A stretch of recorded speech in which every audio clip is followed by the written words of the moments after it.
en estas fechas en que la Iglesia del Señor recuerda el nacimiento de Jesús.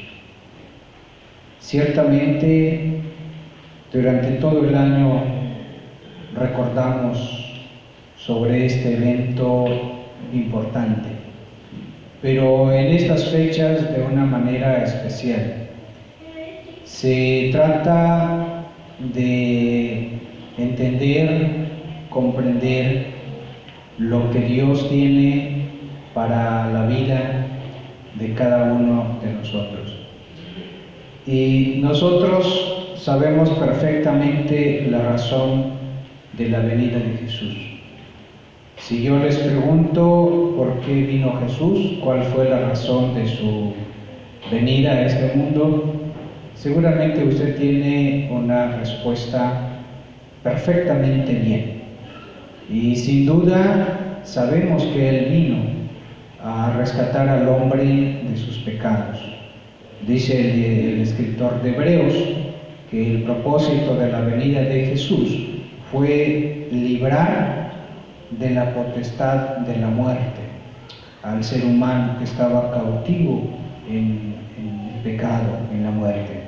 Y dice la Escritura que la paga del pecado es muerte, la consecuencia del pecado es la muerte. Y el Señor vino a eso, vino a librarnos de esa potestad.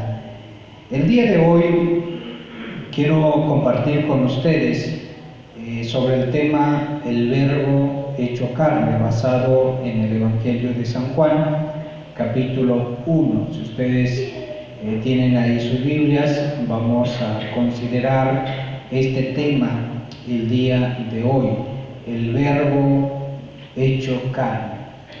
Todo el capítulo podemos considerarlo, pero yo quiero solamente tomar el versículo 14 del Evangelio de San Juan. No voy a dedicarme tanto a los otros textos bíblicos que desde luego tienen mucho que ver con el Verbo de Dios, pero quiero retomar este versículo 14 como la base principal de esta meditación de la Escritura. Y trataré de explicar hasta donde yo pueda entender sobre lo que es el Verbo hecho carne, como tenemos aquí. Voy a leer el versículo 14, siga usted con su vista. Leo la palabra del Señor, dice así: y aquel Verbo fue hecho carne, y habitó entre nosotros, y vimos su gloria, gloria como del unigénito del Padre, lleno de gracia y de verdad. ¿Qué pasaje tan extraordinario tenemos delante de nosotros? Juan 1:14. ¿Por qué es un pasaje extraordinario? Porque nos habla de aquel que vino a este mundo, y dice la Escritura que Él nació. Ustedes conocen la historia en donde nació Jesús y qué es lo que Él llegó a tener. Sobre la teología del verbo, esta palabra verbo, como lo mencionamos aquí, o alguna otra palabra, la palabra logos, que es lo mismo. La palabra verbo, en otras traducciones ustedes van a encontrar la palabra logos o el término palabra, ¿sí? Por ejemplo, en Juan 1:1 usted puede encontrar: en el principio era el logos, y el logos era con Dios, y el logos era Dios. O puede encontrar en otra versión: en el principio era la palabra era con Dios, y la palabra era Dios. Cualquiera de los tres términos, ya sea verbo, logos en el original, ¿sí? O el término palabra, es exactamente lo mismo que está mencionando el apóstol Juan. Pero la teología del verbo, como estamos viendo aquí, Esta palabra o este término, el verbo de Dios, es un término juanino, o sea, es un término solamente de Juan. No lo menciona Mateo, no lo menciona Marcos, no lo menciona Lucas, no lo menciona ninguno de los escritores evangelistas o de los que escribieron evangelios en el Nuevo Testamento. El término verbo de Dios solamente lo podemos encontrar en el Evangelio de Juan. En Juan capítulo 1 lo vamos a encontrar en 1 de Juan en una sola ocasión, y lo vamos a encontrar también en el libro de Apocalipsis. Nada más ahí vamos a encontrar. Por eso vuelvo a mencionar esta enseñanza del verbo de Dios solamente es una enseñanza que Juan lo mencionó, Juan lo dijo, de ahí nadie más lo utilizó. Así que es una enseñanza exclusivamente del apóstol Juan. Pero la pregunta es, Juan usó el término, como yo le decía, verbo, palabra o logos, para referirse a Jesús. No vamos a extendernos tanto aquí. ¿Por qué Juan hizo esto? En el principio era el verbo, y el verbo era con Dios, y el verbo era Dios. ¿Por qué no Juan dijo nada más? En el principio era Jesús, y Jesús era con Dios, y Jesús era Dios. O Cristo, al término que ustedes quieran usar. ¿Por qué Juan usó el término logos, verbo o palabra, para referirse a Jesús? ¿Cuál es la razón? ¿Y por qué solamente Juan? ¿Por qué no lo usaron los otros hombres que hablaban acerca del Señor Jesús? ¿Por qué solo Juan? ¿Por qué solo él usa el término logos o el término verbo? Porque hoy vamos a hablar acerca del verbo, ¿sí? Hecho carne. ¿Cuál fue la razón? Bueno, la razón que Juan lo usa es que en el contexto que él estaba viviendo, en el contexto, diremos, griego, en el contexto de los pensadores de la filosofía de tiempo del apóstol Juan, ellos usaban un término logos, así, pero con un significado totalmente diferente. Ellos usaban el término logos pensando que el logos era una fuerza impersonal, así lo usaban ellos, una fuerza impersonal, era una energía que estaba detrás de todas las cosas. Entonces, en ese entonces, cuando Juan escribe, está la enseñanza de un término tal logos, y ese logos era una fuerza, era una energía, era prácticamente el producto de todas las cosas. Hubo un judío filósofo que se llamaba Filón de Alejandría, y él usaba un término que entre el Dios Padre y la humanidad, ahí en medio es donde estaba ese logos, pero que ese logo tenía diferentes formas de pensar, y bueno, eran parte de las filosofías de aquel entonces. Entonces Juan escribe, y Juan va a pensar de una forma tan directa, y va a hablar de logos para combatir el pensamiento que estaba en tiempos de Juan, pero un pensamiento erróneo que no tenía nada que ver con el logos de Juan. El logos de Juan, lo que Juan estaba diciendo es, el logos que ustedes están diciendo que es una fuerza impersonal, el logos que ustedes están diciendo que está detrás de todas las cosas, que es como si fuese el que produce todas las cosas, Juan va a decir, momento, no, ese logos es Jesús. Eso es lo que Juan está diciendo. Ese logos es el Mesías. Ese logos es el creador de todas las cosas, el que produce todo. Y Juan va a decirlo, ese logos existía antes, él no fue creado, él no empezó a existir. Ese logos es el que produce todo, el creador Entonces Juan va a tratar de combatir el problema que estaban viviendo en ese entonces. Y por eso Juan usa el término logos en lugar de usar otro término en su evangelio. Ahora, vayan conmigo en el versículo 14, ahí donde leímos. Vean cómo lo dice ahí. Y aquel verbo fue hecho carne y habitó entre nosotros. Y vimos su gloria, gloria como del unigénito del Padre, lleno de gracia y de verdad. Quiero tomar, como les mencionaba, este versículo y quiero empezar hablando con ustedes sobre la primera parte del versículo 14. Y aquel verbo dice, fue hecho carne. Es lo primero que quiero que tratemos de entender. Aquel verbo fue hecho carne. Amados hermanos, Juan dice que Logos es una persona, que el verbo de Dios, o más bien que el verbo es Dios, en este sentido, y si el verbo es Dios, entonces el verbo no tiene principio ni tiene fin, en ese sentido. El verbo es Dios, entonces el verbo no tiene principio, no tiene fin. Es decir, el verbo de Dios es eterno. Nadie lo creó. El verbo no es creado. No es el primero, como algunos llegan a pensar que fue la primera creación de Dios.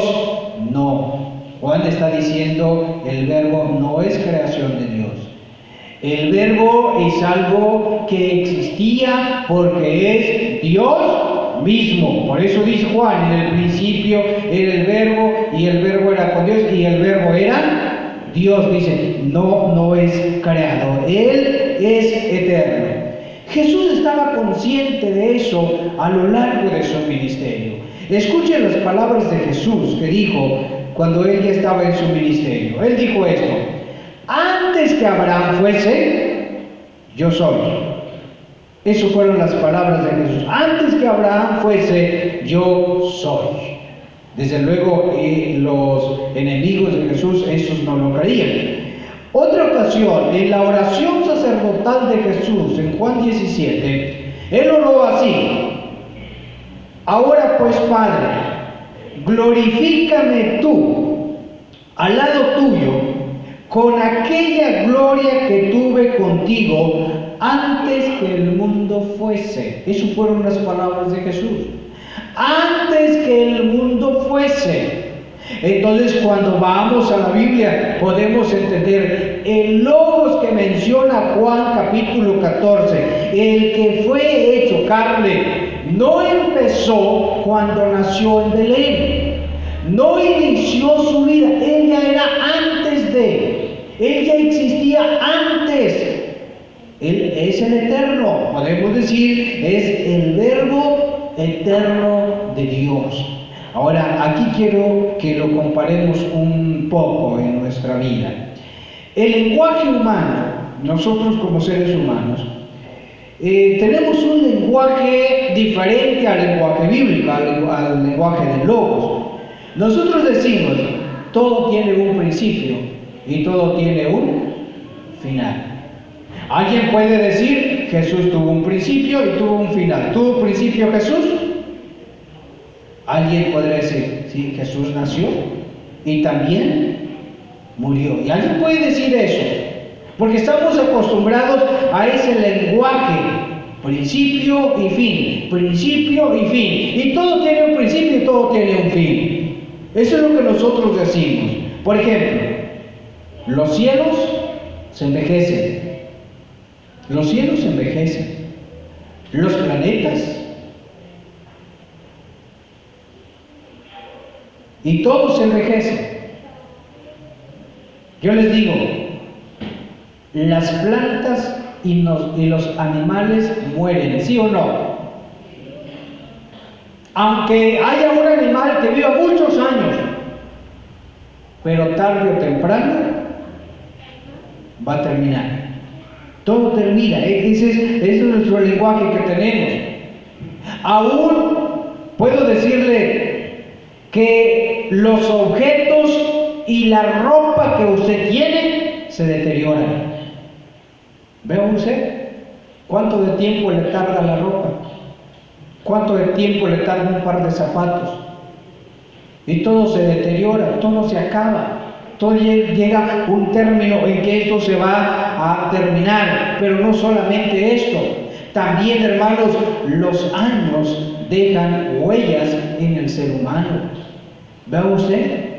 Como a veces se dice, mira, los años están pasando sobre ti. Y ya no es las mismas fuerzas que usted tenía años atrás. También, hermanos, el cuerpo humano se va terminando. Bien dijo el apóstol Pablo esas palabras. Nuestro hombre exterior se va. ¿Alguien se acuerda? Desgastando. Nuestro hombre exterior se va desgastando. Pero el logos que estamos hablando, el logos nunca se envejece. El logos nunca se envejece. El logos nunca se deteriora. El logos de Juan nunca se desgasta. El logos sigue siendo el mismo. El Señor sigue siendo el mismo. Era ayer, hoy y siempre, dice la palabra del Señor. Él sigue siendo exactamente el mismo Señor, el mismo Dios, el mismo que le ama y el mismo que le va a amar. Ese es el logos. El logos que se hizo carne, dice la palabra del Señor, es el mismo que tuvo Abraham, que tuvo Jacob, que tuvieron los padres. Es el mismo logos que usted y yo tenemos en ese tiempo. Es el mismo. No se envejece, no sufre ningún cambio en él. Hermanos, por eso el momento más sublime de la redención humana es cuando ese logos eterno se hizo carne. Esto quiere decir, hermanos, que cuando Él se hizo carne, no quiere decir que dejó de ser Dios. No, Él no dejó de ser Dios. Él siguió siendo Dios, pero asume la naturaleza humana sin dejar la naturaleza divina. Era perfecto en divinidad y perfecto en humanidad. Ese es el logos. Cuando Él nace, cuando Él viene a este mundo, sí se hace carne, pero no deja de ser Dios. Él sigue siendo Dios, Él sigue siendo el mismo. Y sigue existiendo, muere y sigue siendo el mismo logos eterno, el mismo. Y sigue hasta hoy, sigue existiendo exactamente el mismo. Él sigue siendo Dios. Ese es el logos, hermanos. Por eso dice Juan, el verbo se hizo carne, el verbo fue hecho carne. No dejó de ser Dios. Hay algunos que dicen que Jesús llegó a ser Dios. No, Él no llegó a ser Dios, Él era Dios. Y sigue siendo Dios. Él no dejó de ser Dios, sigue siendo Dios. El apóstol Pablo dice, se despojó a sí mismo. No quiere decir que se despojó de su divinidad. No, hermanos.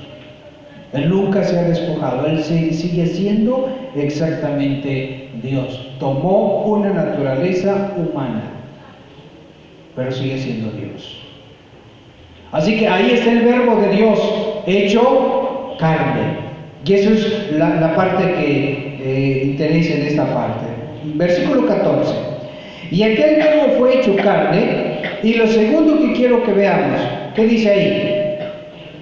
¿Y qué cosa? Y habitó entre nosotros. Habitó entre nosotros. Amados hermanos, el verbo de Dios participó de la naturaleza humana, al igual que usted. y yo. Tomen en cuenta eso, hermanos. El verbo de Dios hecho carne, Jesús, fue real. Fue real. No fue una figura, no, fue real. El verbo de Dios realmente se hizo carne. El apóstol Juan dice, lo palpamos, lo vimos. Y Juan va a decir, nosotros vimos al verbo de Dios, fue real. Cuando dice, habitó entre nosotros, Él no vino, el verbo de Dios no vino como una especie de ángel. Imaginen ustedes que haya descendido como un ángel y habitado aquí. No. Él no vino como una especie de espíritu a habitar entre nosotros. No, Él tomó en verdad una naturaleza humana. Él no solamente fue una apariencia, Él fue real. Y dice la Biblia, habitó entre nosotros, tomó naturaleza humana, sintió lo que nosotros sentimos. Escuche cómo lo presenta la Biblia. La Biblia dice que Jesús lloró. ¿Se acuerda usted? ¿Y quiénes son los que lloran? ¿Llorarán los ángeles? No, los seres humanos. ¿Llorarán los espíritus? Y yo creo que lloramos nosotros, los que tenemos naturaleza humana. Y Jesús tuvo naturaleza humana y Él lloró. Él lloró. Pero no solamente lloró, Jesús se cansó. ¿Se sabe que Jesús se cansó? Un día agotado en el camino, va y llega a un lugar y Él se cansa. Jesús sufrió cansancio. Claro. Y los que se cansan son los seres humanos. Nosotros nos cansamos también.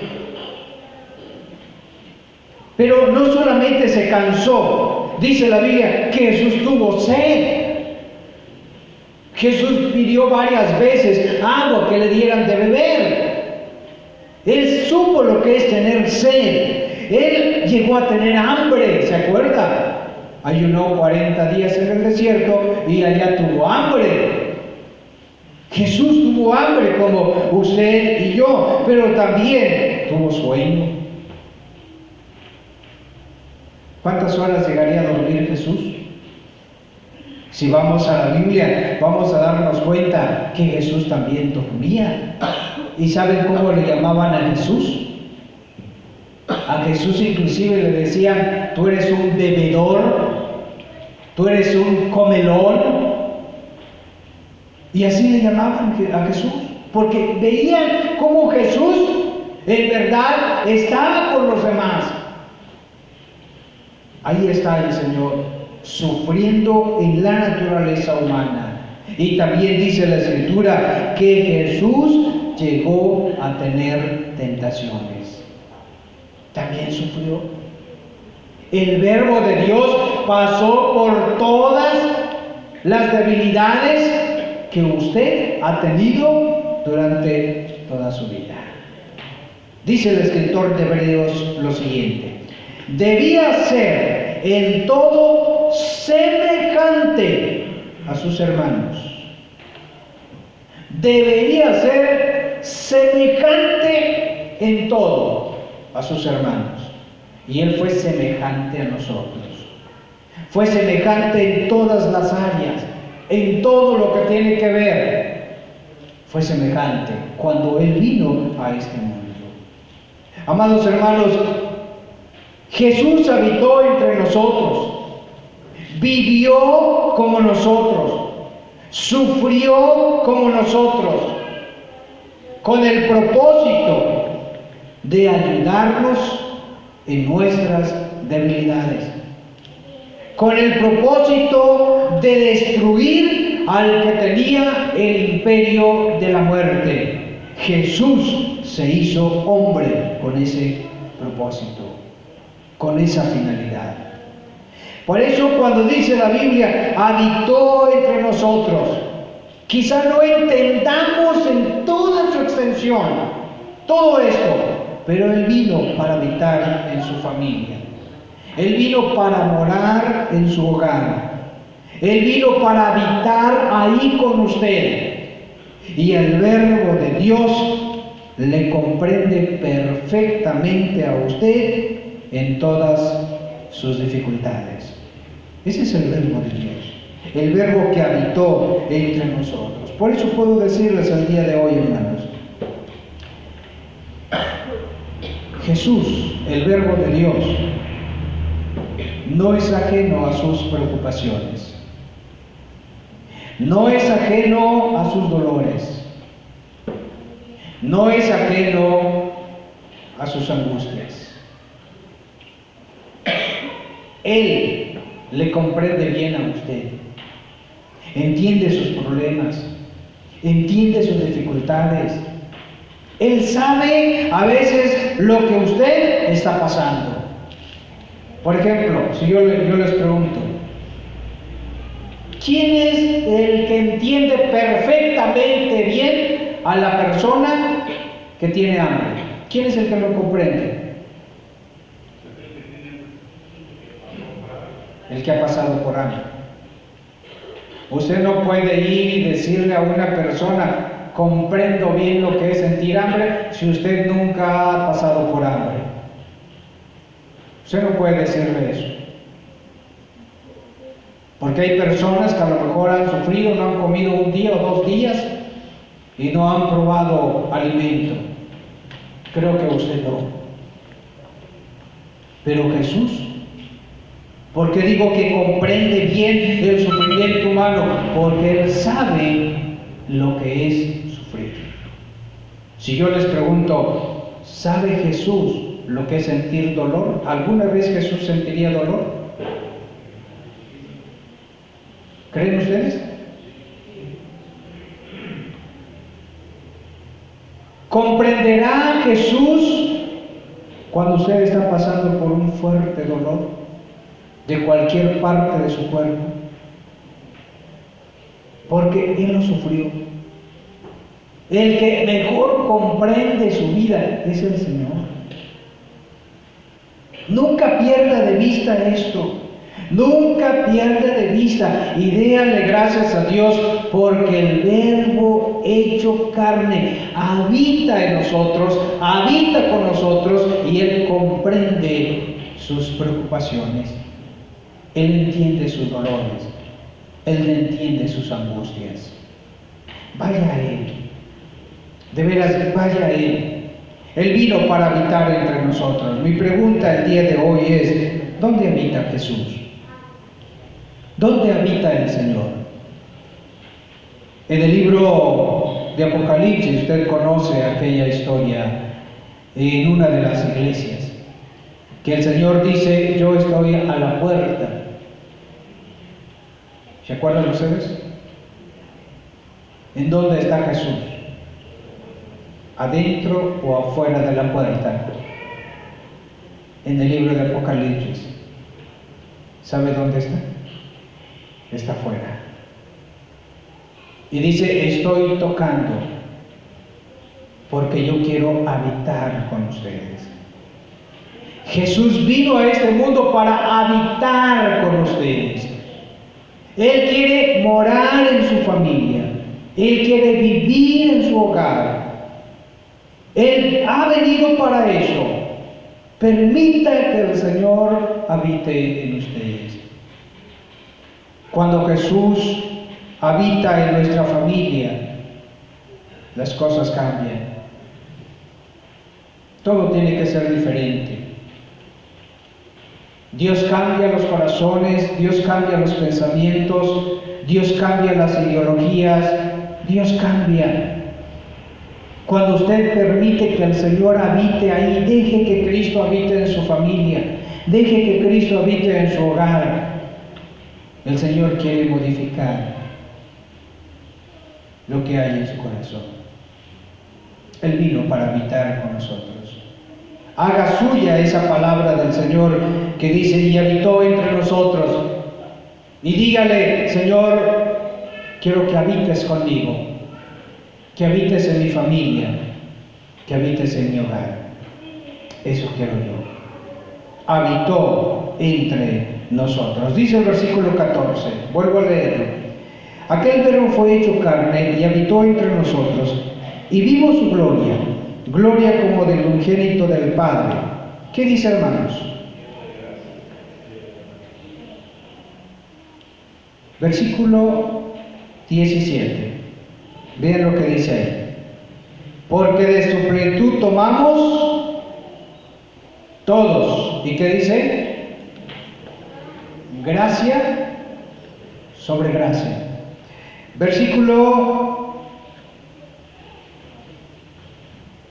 17. Bueno, el 16 es gracia sobre gracia. El 17. Pues la ley por medio de Moisés fue dada, pero la gracia y la verdad vinieron ¿por quién? ¿Por medio de quién? Muy bien, muy bien. ¿Cómo llegó Jesús? ¿Cómo llegó el verbo hecho carne? ¿Cómo llegó? Ya vimos que Él se hizo carne, habitó entre nosotros y habita entre nosotros. Pero ¿cómo llega? Cuando llega a su hogar, ¿cómo llega Jesús? ¿Cómo llega el verbo de Dios? ¿Qué dice el pasaje de Juan 1:14? ¿Lleno de qué? ¿Cómo llega? ¿Cómo llega Jesús a la familia? Lleno de gracia y de verdad. Cuando Él llega a un hogar, a una familia, a alguien, llega lleno de gracia y de verdad. Y esto me lleva a un pensamiento, hermanos. ¿Cuál es el pensamiento? Que Jesús no llegó con la espada desenvainada. Jesús no llegó para condenar y juzgar. No. Jesús no llegó para criticar. No. Él no llegó así. Él llegó lleno de ¿qué? De gracia. Cuando Él estaba aquí en la tierra, estaba lleno de gracia. Él no llegó en ese sentido a ofender, a dañar, a perjudicar a los demás. No, Él llegó, era una persona llena de gracia y de verdad. Me gusta ese término. Créanme que cuando yo estaba pensando esto, decía, Señor, gracias porque has llegado lleno de gracia a mi hogar, a mi familia, a la iglesia, a este mundo, ha llegado lleno de gracia. Noten ustedes esto, hermanos.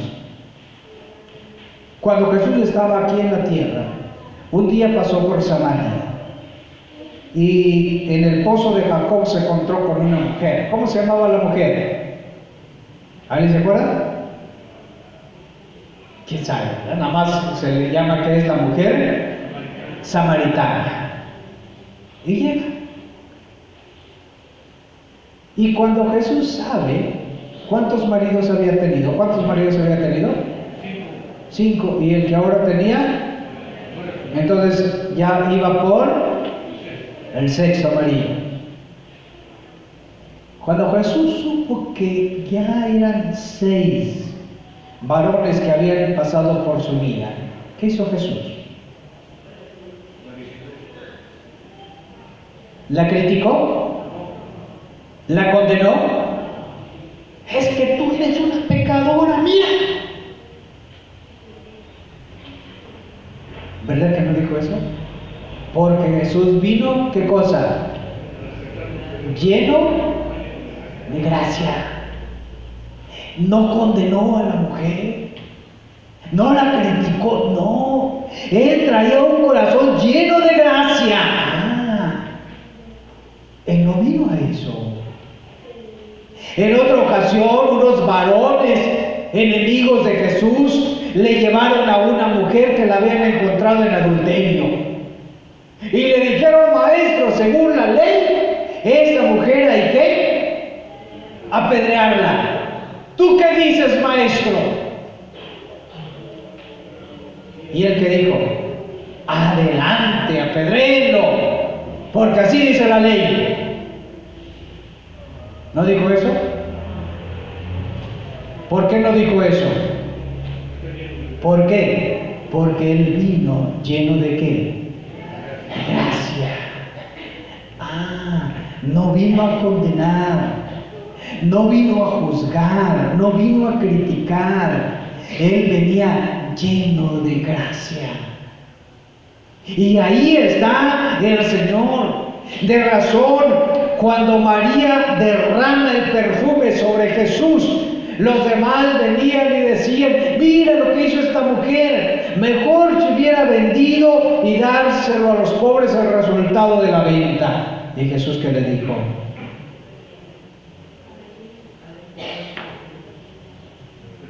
Él le dijo, ¿por qué la molestan? ¿Por qué la critican? ¿Por qué le están diciendo eso? Déjenla.